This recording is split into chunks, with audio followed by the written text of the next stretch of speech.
नमस्कार, मी चैताली. तुम्ही पाहताय आपला आवाज. भावाची उणीव भावजे चिंचवडला भरून काढणार का? शंकर जगतापांना विजयी करणार? शंकर जगतापांच्या उमेदवारीची घोषणा होताच हजारो जगताप समर्थकांनी केला जल्लोष.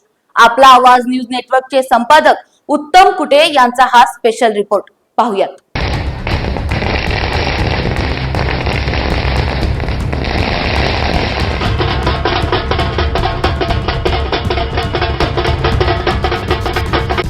राज्यातील 99 उमेदवारांची पहिली यादी भाजपने काल दिनांक 21 रोजी जाहीर केली. चिंचवडमधून शंकर जगताप यांना त्यात संधी देण्यात आली. त्यानंतर जगतापांच्या पिंपळे गुरव येथील निवासस्थानी उत्स्फूर्तपणे हजारो लक्ष्मण भाऊ जगताप प्रेमी जमले. त्यातून विजयाची ही नांदी आहे अशी चर्चा तेथे ऐकायला मिळाली. कालच्या अलोट गर्दीत भाजपचे पदाधिकारी कार्यकर्तेच नव्हते तर लक्ष्मण भाऊंचे असंख्य चाहते होते. त्यातून पिंपरी चिंचवडचे कारभारी, चिंचवडचे सलग 3दा आमदार राहिलेले स्वर्गीय लक्ष्मण भाऊ जगताप यांचा करिश्मा नेटवर्क त्यांच्या निधनानंतरही मतदारसंघात कायम असल्याचं आढळलंय. तसेच त्यांच्या पत्नी अश्विनी व भाऊ तथा भाजपचे पिंपरी चिंचवड शहर जिल्हाध्यक्ष शंकर जगताप मिळून संपूर्ण जगताप कुटुंबाचीच चिंचवडवरील पकड दिसली. दरम्यान तिकीट न मिळाल्याची नाराजी अश्विनी जगतापांच्या चेहऱ्यावर काल दिसली नाही. उलट घरात ते राहिल्याचा त्यांनी आवर्जून उल्लेख केला. पतीच्या प्रत्येक निवडणुकीत त्या पडद्यामागे राहून काम करत होत्या. चिंचवड मतदारसंघ अस्तित्वात आल्यापासून तेच तेथे आमदार म्हणून 2019 पर्यंत निवडून येत होते. त्या अगोदर विधान परिषदेवर ते सदस्य होते.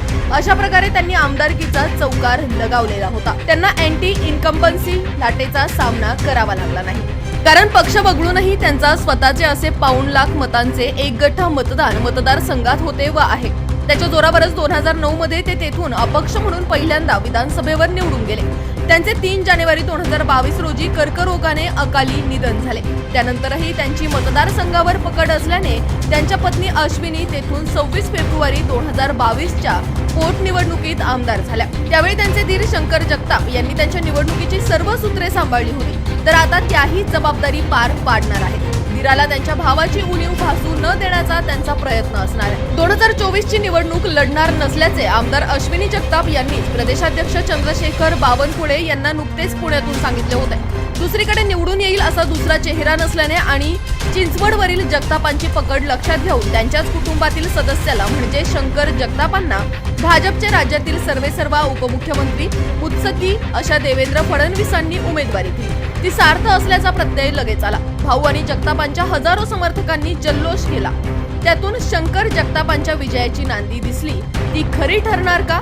लक्ष्मण भाऊंची उणीव त्यांच्या पत्नी अश्विनी या भरून काढणार का?